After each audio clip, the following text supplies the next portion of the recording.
حضر جوابي کې ماشاءالله نوم لري، موږ سره ډیر وخت تیر شوی دی. دا د اول نه داسې الله تعالی یو ورکړه درکړې درته ده، او که دا داسې مسلسله پریکټس کړی یا د ځان بلد کړی؟ زما په نظر خبرو کولو کې ما ځان ټرین کړی دی چې څنګه خبرې وکړم، د کې شک نشته. کمیونیکیشن کې مې ځان ټرین کړی، څنګه خپل پیغام خلکو ته ورسوم، په کوم طریقې ورسوم، د کې مې ټریننګ اخیستی. هره ورځ ټریننګ اخلم، هر ورځ موضوع راته راشي، زه څنګه یو سړي ته قناعت ورکړم، د باندې ځان ته ټریننګ ورکوم، خپل ځان ته ریسرچ پې کوم.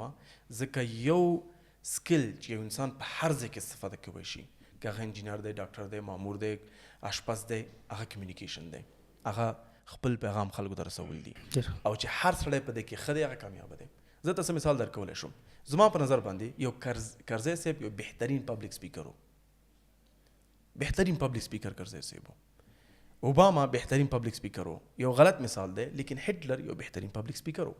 ته چې هر کس وګوري چې یو ځای ته رسېدلی دی، هغه یو ښه سپیکر دی، یو ښه ویناوال دی. ته چې بیخي هر ځکه ته بدلون راولي، بدلون ته نه راولي، خلک راولي. نو دې دپاره ته باید خلکو ته خپل پیغام ورسوي. نو د دې دپاره هر ورځ ځان ټرین کوم چې څنګه خپل پیغام خلکو ته ورسوم، او خلک صحیح اخسکي وایخلي. او بل ډېر جالبه هم دا ده چې کله موسی علیه السلام تو فرعون ته څه دعا وکړه؟ قال ربي اشرح لي صدري. کنه د سپیچ دعا یې کړې ده، لیکن د اصلو د هغه دعا یې خونده کړې. نو دا په دې معلومیږي چې انسان غټترین وسله د وینا ده، ژبه. او ژبه او سپیچ او وینا چې د شرط ووایم سحر غوند دی. ځکه به خلکو رسول صلی الله علیه وسلم ته هم تهمت به چې ساحر دی، ځکه کوم ډول د چې وینا کوله. دا صرف دا معنی نه ته سټیج کې ولاړې او خلکو سره خبرې کوې، نه، ته څنګه خبرې خپل مور سره کوې، څنګه خبرې خپل میرمن سره کوې، څنګه خبرې خپل اولاد سره کوې، څنګه خبرې یو دوست سره کوې. حتی چې یو صحابي راځي او رسول الله صلی الله علیه وسلم ته دا فکر کوي چې کوم طریقه هغه سره دا خبرې کوي، زه به نمبر 1 د په زړه کې ځای لرم. چې پوښتنه کوي چې هغه ته عایشه او دویم خبر د هغه پلار او د هغه نوم په لسم کې هم نه راځي. دا ټول په خبرو کېږي.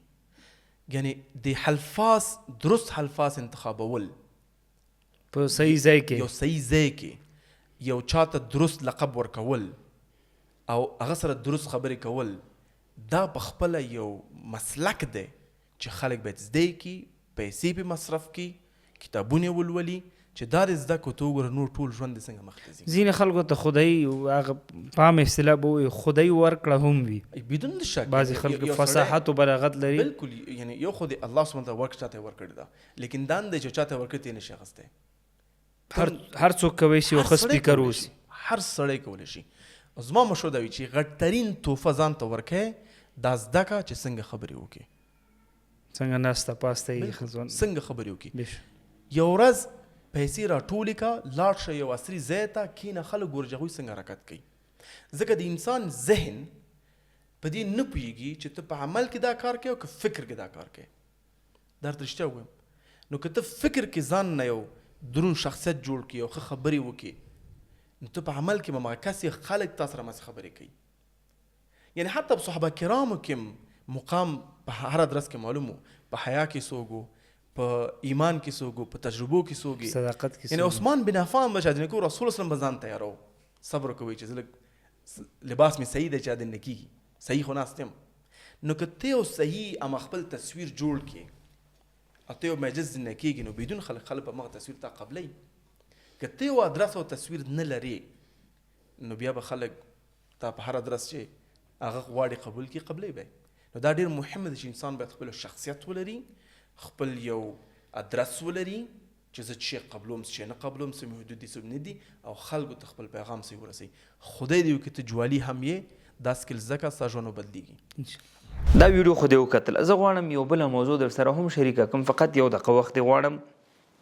موږ داسې یو کاریکولم جوړ کړی دی چې هغه افغانان یا هغه مسلمانان چې د نړۍ په هر ګوټ کې، که په هر ملک کې، په هر وخت کې، موږ تاسو ته استاد در معرفي کوو. په 2 میاشتو کې خپل د بچي روزنه داسې وګوره لکه ستا دې بچي ته چې موږ 2 کاله روزنه ورکړي. همدا اوس په دغه واتساپ نمبر باندې را سره اړیکه کې شه، ویب سایټ درته هم ښکاري، نو ویب سایټ ته هم لاړ شه وګوره. موږ قرآن کور اکیډمي جوړه کړې ده. هغه ورونه چې خبر نه هغې د خبر شي خپل بچي راځي دلته موږ سره په دغه اکاډمي کې شامل کړي تر څو پورې آینده یې روښانه یو بچی دې داسې تربیه شي لکه تا چې تربیه کړې زه پوهېږم ته مصروفه یې ته به وظیفه لرې ته به چوکیداري کوې ته به ټیکسي چلې خو دومره وس او توان او انرژي به تا کې نه چې ته کور ته راشي خپل بچی په اسلامي علم باندې سنبال کړي همدارنګه خپل بچی هغه کلتور او عنعنات او آداب ورته وښیې دا وخت به تا سره نه انشاءالله ستا دا بچی به موږ روزو او داسې وخت به راشي موږ ته به دعاګانې کوي دا اوس په دې نمبر را سره کې اړیکه کې شه الله مو خوشحاله لره السلام علیکم ورحمت الله